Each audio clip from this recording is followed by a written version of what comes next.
નમસ્કાર મિત્રો, અત્યારના સૌથી મોટા સમાચારમાં વાત કરીશું સિક્કિમમાં 4.4ની તીવ્રતાનો ભૂકંપ. ભારતના વિવિધ રાજ્યોમાં ભૂકંપની ઘટનાઓ વધી રહી છે. હવે સિક્કિમમાં ભૂકંપના આંચકા અનુભવી રહ્યા છે. નેશનલ સેન્ટર ફોર સિસ્મોલોજીના અનુસાર ગઈકાલે સવારે લગભગ 7 વાગ્યાની આસપાસ ભૂકંપનો આંચકો આવ્યો હતો, જેની તીવ્રતા રિક્ટર સ્કેલ ઉપર 4.4ની માપવામાં આવી હતી. ભૂકંપનું કેન્દ્ર જમીનથી 10 કિલોમીટર નીચે હતું. જોકે ભૂકંપના કારણે જાનમાલના નુકસાનીના કોઈ સમાચાર નથી, પરંતુ સતત આ ભૂકંપના કારણે લોકોમાં ગભરાહટ ફેલાયો હતો. મિત્રો, અન્ય મહત્વના સમાચારની વાત કરીએ તો એરપોર્ટ પર સુપર સ્ટાઇલિશ લુકમાં જોવા મળ્યા શાહરૂખ ખાન. બોલિવૂડના બાદશાહ એટલે કે શાહરૂખ ખાન વહેલી સવારે મુંબઈ એરપોર્ટથી રવાના થઈ ગયા હતા. આ દરમિયાન કિંગ ખાન સુપર સ્ટાઇલિશ લુકમાં જોવા મળ્યા હતા. શાહરૂખ ખાને સફેદ ટી શર્ટ સાથે લાલ જેકેટ અને એરપોર્ટ લુક માટે બ્લુ બેગી ડેનિમ પહેર્યું હતું. શાહરૂખે પોતાના વાળને નાની પોની ટેલમાં બાંધ્યા હતા. તેણે કાળા સનગ્લાસ પણ પહેર્યા હતા. મિત્રો, અન્ય મહત્વના સમાચારની વાત કરીએ તો બજાજ ફાઇનાન્સની મુશ્કેલીઓ વધી. Financial service provider company Bajaj finance tax ચોરીના આરોપમાં જીએસટી વિભાગના નિશાના હેઠળ આવી છે. જીએસટી વિભાગે કંપનીને 340 કરોડથી વધુની ટેક્સ ડિમાન્ડ સાથે કારણ બતાવો નોટિસ જારી કરી છે. ઈટીના અહેવાલ મુજબ જીએસટી ઇન્ટેલિજન્સ ડિરેક્ટોરેટ જનરલ અથવા તો ડીજીજીઆઈએ બજાજ ફાઇનાન્સને કર ચોરી માટે 341 કરોડની નોટિસ ફટકારી છે. મિત્રો, અન્ય મહત્વના સમાચારની વાત કરીએ તો આઈએસઆઈએસના મોસ્ટ વોન્ટેડ આતંકીની ધરપકડ. દિલ્હીમાં પોલીસે એનઆઈએના મોસ્ટ વોન્ટેડ આતંકવાદીની ધરપકડ કરી છે. આતંકીનું નામ રિઝવાન છે, જે આઈએસઆઈએસના પુણે મોડ્યુલ સાથે સંકળાયેલો હતો. રિઝવાન એનઆઈએની મોસ્ટ વોન્ટેડ લિસ્ટમાં સામેલ છે અને તેના પર 3 લાખ રૂપિયાનું ઇનામ પણ રાખવામાં આવ્યું છે. પોલીસે તેની પાસેથી હથિયાર પણ કબજે કર્યા છે. મિત્રો, અન્ય મહત્વના સમાચારની વાત કરીએ તો કમલા તો બાઇડન કરતાં ખરાબ છે તેવું ટ્રમ્પે જણાવ્યું છે. ડોનાલ્ડ ટ્રમ્પે કમલા હેરિસ અને ટીમ વોલ્સની આખરી ટીકા કરી હતી. તેમણે કહ્યું છે કે સમગ્ર વિશ્વમાં સ્થિતિ વણસી રહી છે. આપણે વિશ્વયુદ્ધની નજીક છીએ અને આ લોકો પરિસ્થિતિને સંભાળી શકે નહીં. ટ્રમ્પે કહ્યું કે અમેરિકાની હાલત ખૂબ જ ખરાબ છે. કમલા હેરિસ જો બાઇડન કરતાં પણ ખરાબ છે અને તેમણે રાષ્ટ્રપતિ પદ માટે વોટ પણ નથી મળ્યા. કમલા હેરિસ રાષ્ટ્રપતિ પદના ઉમેદવાર બન્યા પછી ટ્રમ્પની આ પહેલી કોન્ફરન્સ પ્રેસ હતી. મિત્રો, અન્ય મહત્વના સમાચારની વાત કરીએ તો ભારતીય હોકી ટીમ પર પૈસાનો વરસાદ. પેરિસ ઓલિમ્પિકમાં બ્રોન્ઝ મેડલ જીતનારી ભારતીય હોકી ટીમ પર પૈસાનો વરસાદ થવાનો છે. ટીમની ઐતિહાસિક જીત બાદ ઓડિશાના સીએમ મોહન ચરણ માઝીએ મોટી જાહેરાત કરી છે.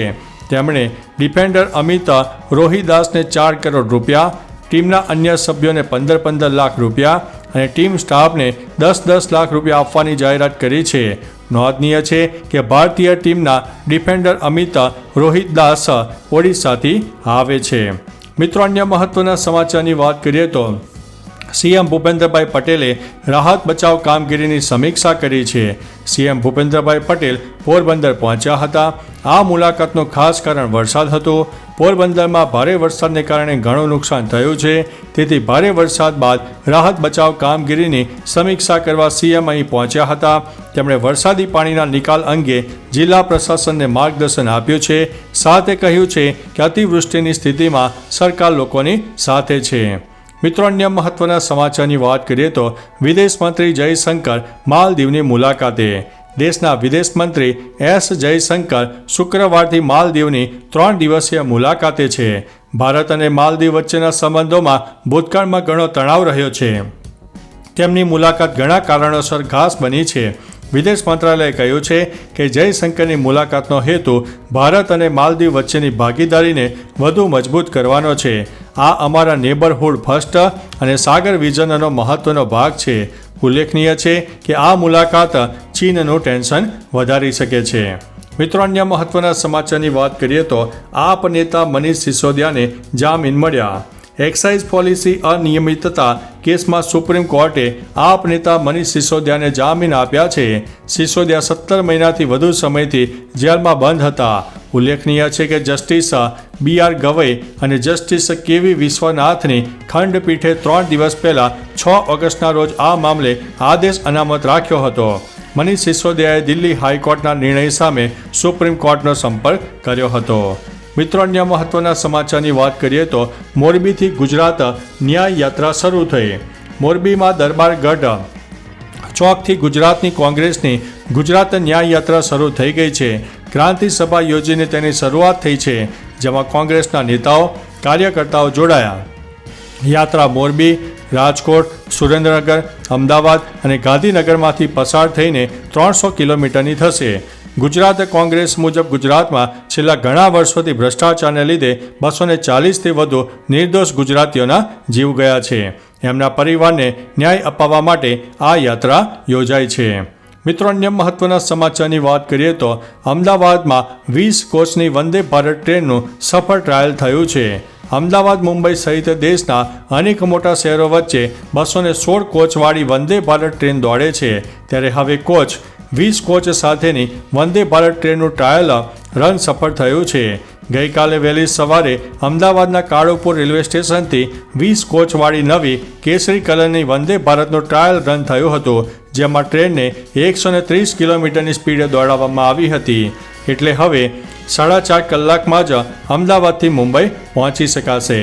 મિત્રો, અન્ય મહત્વના સમાચારની વાત કરીએ તો કેવડિયા અને ગરુડેશ્વર બંધનું એલાન. કેવડિયામાં ટ્રાયબલ મ્યુઝિયમની સાઇટ પર 2 આદિવાસી યુવાનોને ઢોર માર મારતા બુધવારે સારવાર દરમિયાન મોત નીપજ્યું છે.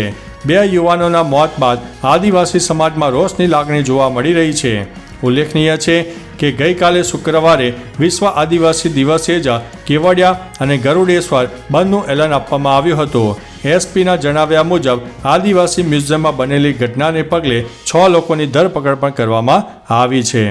મિત્રો, અન્ય મહત્વના સમાચારની વાત કરીએ તો CM ભૂપેન્દ્રભાઈ પટેલની ગુજરાતીઓને અપીલ. CM ભૂપેન્દ્રભાઈ પટેલે એક્સ ઉપર લખ્યું છે કે સ્વાતંત્ર્ય પર્વની ઉજવણીને યાદગાર બનાવીએ. હર ઘર તિરંગા અભિયાન હેઠળ PM મોદીએ સોશિયલ મીડિયા પર પોતાનું પ્રોફાઇલ પિક્ચર બદલીને તિરંગા પિક્ચર મૂક્યું છે. તેમણે દેશવાસીઓને પણ આમ કરવાનું કહ્યું છે. આમ સૌ સોશિયલ મીડિયા એકાઉન્ટ પર તિરંગાનું પ્રોફાઇલ પિક્ચર મૂકીને દેશ માટે જીવન ખપાવનાર વીરોનું સન્માન કરીએ. તિરંગાની આન, બાન અને શાનનો સંદેશ જન સુધી પ્રસરાવીએ. મિત્રો, અન્ય મહત્વના સમાચારની વાત કરીએ તો ગંગામાં પૂર, વારાણસીમાં 500 મંદિર ડૂબ્યા. ઉત્તર પ્રદેશ અને બિહારમાં ભારે વરસાદને કારણે ગંગા નદીના જળસ્તરમાં વધારો થયો છે. યુપીના બલિયામાં ગંગા ખતરાના નિશાનથી 1 મીટર ઉપર વહી રહી છે. તો વારાણસીમાં ગંગાનું જળસ્તર ગુરુવારે મોડી રાત સુધીમાં 69 મીટરથી ઉપર ગયું હતું, જેના કારણે 85 ઘાટ ડૂબી ગયા છે. ઘાટના કિનારે આવેલા 500 મંદિર પણ નદીમાં ડૂબી ગયા છે. હવામાન વિભાગે ગઈકાલે પણ 15 રાજ્યોમાં ભારે વરસાદનું એલર્ટ આપી દીધું હતું. મિત્રો, અન્ય મહત્વના સમાચારની વાત કરીએ તો બાંગ્લાદેશમાં હિન્દુઓની સુરક્ષા સુનિશ્ચિત કરો તેવું મોદીએ જણાવ્યું છે. રાજકીય ઉથલપાથલ હિંસા વચ્ચે બાંગ્લાદેશમાં વચગાળાની સરકારની રચના થઈ છે. નોબેલ શાંતિ પુરસ્કાર વિજેતા મોહમ્મદ યુનુસે વચગાળાની સરકારના વડા તરીકે શપથ લીધા છે. PM નરેન્દ્રભાઈ મોદીએ શપથ ગ્રહણ બાદ મોહમ્મદ યુનુસને અભિનંદન પાઠવ્યા છે. સાથે જ કહ્યું કે અમે હિન્દુઓ અને અન્ય તમામ લઘુમતી સમુદાયોની સુરક્ષા સુનિશ્ચિત કરીને ઝડપથી સ્થિતિ સામાન્ય બને તેવી આશા રાખીએ છીએ. મિત્રો, અન્ય મહત્વના સમાચારની વાત કરીએ તો મોટો દાવો. બાંગ્લાદેશમાં હિંસા પાછળ પાકિસ્તાનનો હાથ. બાંગ્લાદેશના પૂર્વ વડાપ્રધાન શેખ હસીનાના પુત્ર સાજિબ વાજેદ જોએ મોટો દાવો કર્યો છે. તેમણે બાંગ્લાદેશમાં તખ્તા પલટ અને હિંસા માટે સીધું જ પાકિસ્તાનને જવાબદાર ગણાવ્યું છે. તેમણે કહ્યું છે કે આની પાછળ પાકિસ્તાનની ગુપ્તચર સંસ્થા ISIનો હાથ છે. PTI સાથે વાતચીત કરતા વાજેદે કહ્યું છે કે અમને ઘણા પુરાવા મળ્યા છે. અમને શંકા છે કે આ સમગ્ર ઘટનામાં પાકિસ્તાનનો ISIનો હાથ હતો. તો ચાલો મિત્રો, ફરીથી દેશ અને દુનિયાના સુપરફાસ્ટ સમાચાર લઈને મળતા રહીશો. ત્યાં સુધી અમને રજા આપશો. નમસ્તે.